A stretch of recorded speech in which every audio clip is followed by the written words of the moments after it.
Guys, deluded. YouTube's Lucas Torreira. I'm back again. Obviously, I'm back again. I'm making a vid. But yeah, man. Obviously, the season's kicked off. I mean, personally, I enjoyed watching Wolves versus Everton, Man United versus Leicester. I know United weren't exactly a joy to watch, but it was a good game. So there's been good games collectively since the season started. Better yet, forgive me.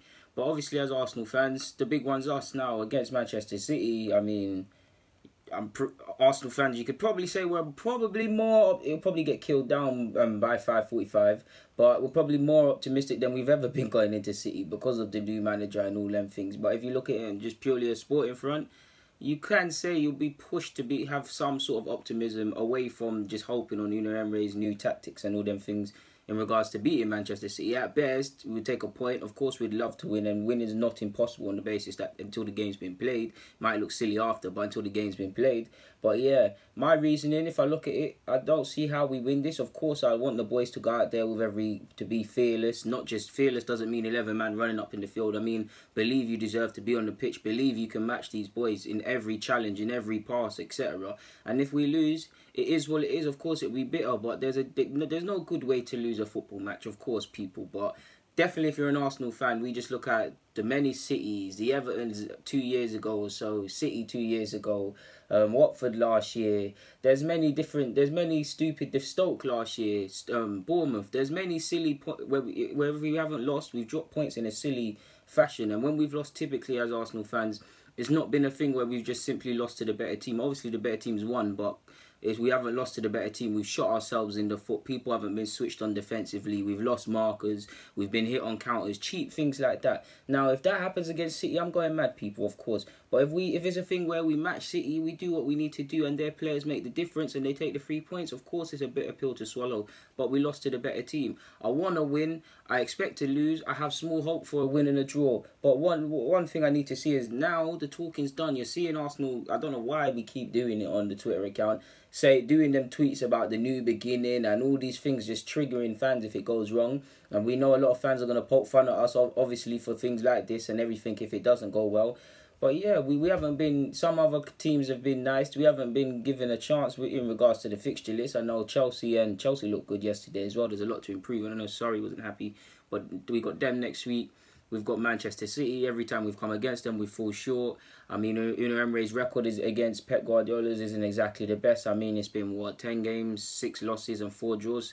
So it is what it is. Obviously, if you look beneath the surface, it's been close-knit games and games where he's surprised, games where he's gone attacking versus versus Pep, games where Unai Emery's conceded it and gone defensively. But for me, now's the time to not talk. We're seeing all these players say things are different, we're working, we're doing this, we're enjoying.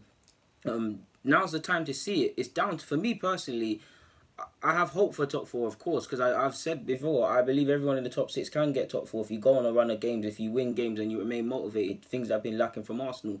But now's the time for believing. Now it's not going. We're not going to see it in 10 games. But for all the chat, Emery's been giving the players, seeing believing. Personally, I need the boys to inspire me. I'll always support the team. I'll always stand by them and these things, and I won't critique them unnecessarily. But in my head, my heart says top four. In my head, we're coming sixth again. It's down to the players and the manager to inspire us. And today, I do believe. Obviously, I would love to win and love to take a point if worse comes to worse. I expect to lose. Hopefully, that's not the case. But if we lose and we move committed, that's a form of inspiration for me, because yes, it's defeat, it hurts, but there's something there. It's not the silly capitulations. Like, if I look, well, this game, for obvious reasons, because I have a lot of friends that support United, is still in my head. United at home, Emirates. You could say we were the better team by some stretch of the imagination, but at the end of the day, United 2-0, clean sheet, 3 points away from home. The stats that matter. Why did that happen? Because Mustafi and Koscielny, not to dig individuals out, just to make a point. Start the games off properly. Big games away from home, is things specifically away from the micro of the defensive stuff and all the tactics, are two things where we've lacked. They're two things that need to be addressed to get into the top four, because Liverpool and Spurs, two teams that people always say, even though I don't necessarily agree because they're ahead of us at this moment in time, these will be the three teams fighting for fourth choice. Liverpool side's definitely better than us, but on a whole, would you say specifically the attacking talents definitely Spurs beat us defensively, but generally the squads are more or less the same, give or take. I'm being harsh on Liverpool because they got a bad boy side, but the difference between Spurs and Liverpool is what? Obviously, we're trying to introduce high pressing and them things there, but what's the difference? Them man there are inspired. Them man there were consistent. Two things that have lacked in our games. Them man there turned up for big games. I know the stats might go against Spurs, but they turned up for big games. Things where we lacked. Yeah, our home form was the one bright spark last season, but it means ultimately nothing. So for me personally, the boys need to go out there and inspire me. And I need to see certain things. We're always going to be optimistic going into the season. We're always going to crave one in our team to play, especially after not seeing them in official competition for time now. I know we haven't signed most eye-catching of signings, but we all want to see Torreira and all these things, and we all want to see Aubameyang and Lacazette possibly play together, and Ozil and all these guys doing wavy stuff. But it's down to the boys to inspire us now. For me, in fact, let me not say us. It's down to the boys to inspire me, because I can only speak for myself as an Arsenal fan with my opinion. On that note, I've got nothing more to say. All I can say is Arsenal, I hope to God we win today. I wouldn't say I'm not confident. I wouldn't say I am confident. I don't know what to expect because it's the start of the season, to be fair. City have looked okay in pre-season. It's a bit undecided. There's several question marks. I know it looks like Maitland-Niles will be playing fullback, but based on Unai Emery, Danny Welbeck might even start there. Bellerin and Liechtenstein, who do you go with?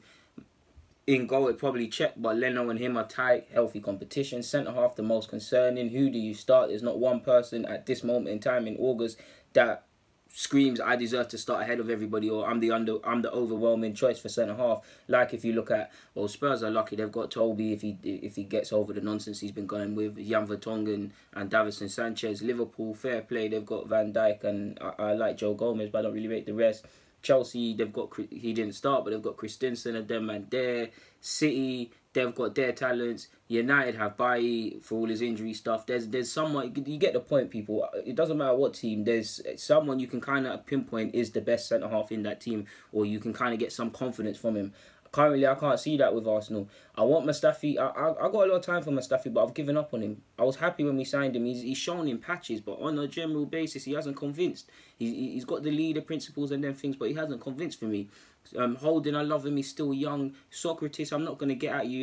At the end of the day, if you're consistent and competent, what more can anyone say? But again, you are extremely underwhelming, and your performances in pre-season haven't filled me with any confidence, and I'm really not confident about you as a player. I'm not even trying to be harsh here. It's nothing against you, because you didn't deserve to. You didn't ask to sign for this club, so you don't deserve any stick. And I'll stand by you and give you a chance and held you up. But nobody looks convincing at centre half, and for me, that's the scariest thing going into a season. Not knowing your back. Obviously, Unai Emery does, but us fans, we don't know it. Who is our best back five? You can say probably, if you want to push it, Bellerin and Monreal are the starters.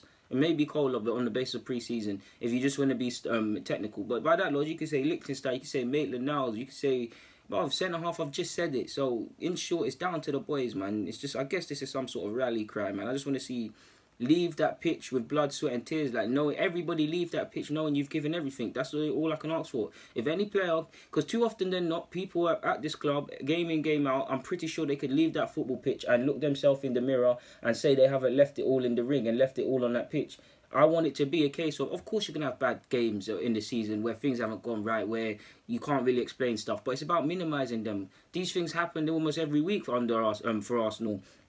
Specifically, the last 2 years in particular under Arsene Wenger. There was a week. What was that week? We were just losing week in, week out. I think it was not last year, the year before that. But on that note, I got nothing more to say, man. Guys, deluded. Get in the comments, subscribe, and do the rest. I'm out.